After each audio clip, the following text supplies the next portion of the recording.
کدام کشور و یا ملیتی از مغول‌ها شکست نخوردند؟ فکر کنین یه طوفان سیاه از دور داره میاد.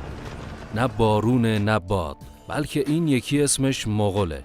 مغولا مثل یه لشکر گرسنه از دل دشت‌های سرد و خشک مغولستان اومدن بیرون و هر چی سر راهشون بود له کردن.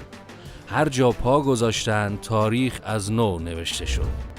همه با شنیدن اسم چنگیزخان میلرزیدن. اما یه سوال اساسی این وسط هست. واقعاً همه کشورها جلوشون زانو زدن؟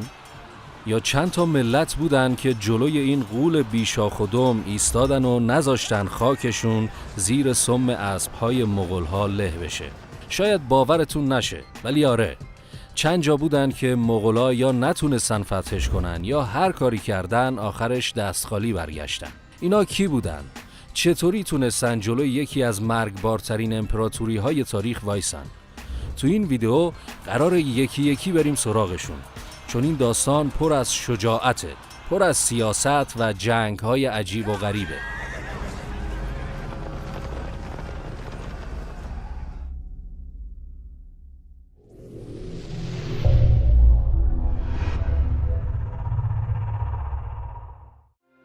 خب، در ابتدا مغولا کی بودن؟ مغولا یه مشت قبیله کوچنشین بودن که وسط دشت‌های سرد و خشک مغولستان زندگی می‌کردن. نه شهر داشتن، نه خونه درست و نه درمان. زندگیشون با اسب و تیر و کمان می‌گذشت. کل ثروتشون هم همین دام و اسب و یه عالمه پوست حیوانات بود. ولی چیزی که داشتن یه روحیه وحشی و جنگی بود که مثل برق و باد میزد به هر چی جلوی راهشون بود. تا اینکه یه روز از دل این قبیله ها یه مرد بیرون اومد که تاریخو از بیخ زیر و رو کرد. چنگیزخان. چنگیزخان که اسم اصلیش تیموچین بود، کاری کرد کارستون. همه قبیله های وحشی مغول و یکی یکی زیر پرچم خودش آورد. بعدش هم گفت خب حالا که متحد شدیم بریم دنیا رو بگیریم، و دقیقاً همین کارم کرد. مغولا از دل مغولستان زدن بیرون و رسیدن به چین، ایران، آسیای میانه، روسیه، شرق اروپا، حتی تا نزدیکی دروازه‌های وین هم رفتن. هر جا می رفتن فقط یه چیز پشت سرشون میموند: خاک و خون و آتیش. در واقع مغولا به یه مدل خاصی می جنگیدن که اون زمان هیچ کی حریفشون نمیشد.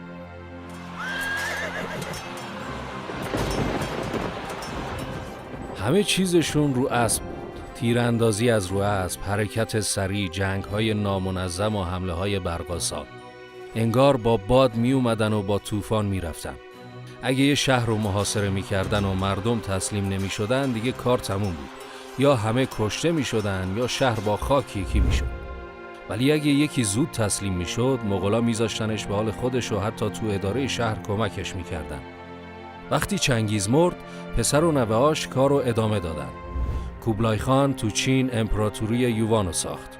هولاکو خان تو ایران سلسله ایل خانان رو انداخت. باتو خان تو روسیه اردوی زرین رو ساخت. یعنی یه خانواده دنیای نصف نیمه رو گرفته بودن دستشون. درسته که اول کار با خون و وحشت می رفتن جلو، ولی بعدش یه جورایی صلح می آوردن. راه تجارت بین شرق و غرب امن شد. جاده ابریشم جون گرفت. هنرها و علوم از یه سر دنیا به اون سرش منتقل شد. حتی خودشون هم بعد از یه مدت مسلمون شدن یا جذب فرهنگ چین و ایران شدن. اما چرا مغولا یهویی محو شدن؟ چند تا دلیل داشت. یکی این که وقتی تقسیم شدن قدرتشون تکه تکه شد. دوم این که هر شاخه‌شون جذب فرهنگ همون منطقه شد. مثلا مغولای ایران تبدیل شدن به پادشاهان ایرانی. سوم این که اون خشونت اولشون کم کم جاشو داد به اداره کردن و سیاست که دیگه اون ترس و هیبت اولیه رو نداشتن. تهش مغولا اومدن دنیا رو لرزوندن، یه عالمه کشور و ملت رو نابود کردن، ولی بعدش همون ملت ها اونا رو جذب کردن. فرهنگشون رو عوض کردن. مغولا یه زلزله بودن ولی بعدش خاکان نشست و از دلش یه عالمه تغییر بیرون اومد.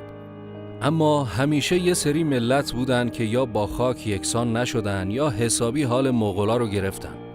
حالا بیاین بریم سراغشون. اول و معروف ترینش ژاپنه. اون زمان که کوبلای خان امپراتور چین شده بود و دیگه رسما حکومت میکرد، گفت حالا باید ژاپن هم بگیریم. 2 حمله سنگین رو انداخت. یکی در سال 1274، یکی دیگه هم در سال 1281. ولی هر دوبار قبل اینکه پا بذارن تو خاک ژاپن، یه طوفان عجیب غریب اومد و کل ناوگان مغولا رو نابود کرد. کشتی‌ها غرق شدن، سربازا تلف شدن، مغولا هم دست از پا دراستر برگشتن. ژاپنیا به اون باد گفتن کامیکازه، یعنی الهه باد، که یه جورایی باور داشتن خدا اونا رو نجات داده و خلاصه این که مغولا نتونستن حتی یه وجب از خاک ژاپن رو بگیرن. حالا بریم سراغ ویتنام. مغولا 3 بار به ویتنام حمله کردن، ولی هر بار خوردن زمین. مردم ویتنام خیلی باهوش بودن. رفتن تو دل جنگل، باطلاق، رودخونه، از هر چی که اطرافشون بود استفاده کردن تا مغولا رو تو تله بندازن. یه فرمانده معروف داشتن به اسم تران هونگ داو که واقعاً به مغولا شکست سنگینی وارد کرد. یه بار یه نقشه زد که توی رودخونه نیزه‌های چوبی کاشت. مغولا اومدن با کشتی، گیر کردن، همشون غرق شدن. خلاصه 3 بار حمله کردن، 3 بار هم خوردن زمین. مغولا دیگه بیخیال ویتنام شدن. جنوب هند هم یکی دیگه از جاهایی بود که مغولا نتونستن بگیرنش. شمال هندو چند بار گرفتن، دهلی و اینا رو هم گرفتن، ولی جنوب نه. چرا؟ چون اون پایین هم هوا خیلی گرم و شرجی بود، هم جنگلا و کوههای خفن داشت، هم حکومتایی که اصلاً اهل کوتاه اومدن نبودن. مغولا تو اون منطقه اصلاً نتونستن جا بگیرن و با یه عالم بدبختی مجبور شدن برگردن. حالا بریم یه سرم به اندونزی بزنیم. کوبلای خان یه بار خواست به جزیره جاوه حمله کنه، چون حاکمش به سفیر مغول بی احترامی کرده بود. حمله کردن. اولش یه متحد محلی هم پیدا کردن، ولی وسط کار همون یارو بهشون خیانت کرد. خلاصه یه جنگ داخلی شد. مغولام تو اون هوای شرجی و استوایی با اون همه فاصله از چین گیر کردن و دیگه نتونستن ادامه بدن. آخر سرم گذاشتن رفتن. اندونزی هم از مغولا در امان موند. تو اروپا هم یه ماجرای جالب داریم. مغولا به لهستان و مجارستان رسیدن. کلی هم کشت و کشتار کردن. ولی وقتی داشتن حسابی جاباز می کردن یه خبر بد رسید. اوگدی خان پسر چنگیز خان مرده بود. همه فرماندهان مغول هم مجبور شدن جمع کنن و برگردن مغولستان واسه انتخاب جانشینش. اگه اون اتفاق نمی افتاد شاید اروپا میرفت رو هوا، ولی خب برگشتن و دیگه به اون طرفا بر نگشتن. لهستان و مجارستان اینجوری از دست مغولا نجات پیدا کردن، البته با کلی تلفات. حالا بریم سراغ مصر. این یکی دیگه داستانش خیلی باحاله. مغولا بعد از اینکه بغداد رو با خاک یکی کردن گفتن خب حالا بریم مصر هم بگیریم، ولی اونجا خوردن به پست مملوکا. 2 فرمانده بودن به اسم قطز و بایبارس که با نقشه دقیق و حساب شده تو نبرد معروف عین جالوت مغولا رو تکه پاره کردن. فرمانده مغولا اونجا کشته شد. این اولین باری بود که مغولا توی جنگ رسمی حسابی شکست خوردن. از اون به بعد هم دیگه جرأت نکردن برن سمت مصر. یه سری کشورم بودن که اصلاً دست مغولا بهشون نرسید. نه اینکه خیلی قوی بودن، نه، فقط چون خیلی دور بودن یا راه زمینی نداشتن. مثلا فرانسه، اسپانیا، پرتغال، استرالیا و خیلی از کشورهای آفریقایی. مغولا ارتش زمینی بودن، کشتی و ناوگان دریایی درست حسابی نداشتن، واسه همین به این کشورها نرسیدن. اونا هم از دور فقط خبر حمله های مغولا رو میشنیدن، ولی خودشون در امان بودن. با اینکه مغولا نصف دنیا رو فتح کردن، ولی همه کشورها جلوشون زانو نزدن. ملت‌های مختلفی با طبیعت یا با مقاومت و هوش نظامی جلوی این لشکر وحشی وایسادن. اینا ثابت کردن که حتی قوی‌ترین ارتش دنیام نمیتونه با اراده، اتحاد و زمین ناشناخته بجنگه.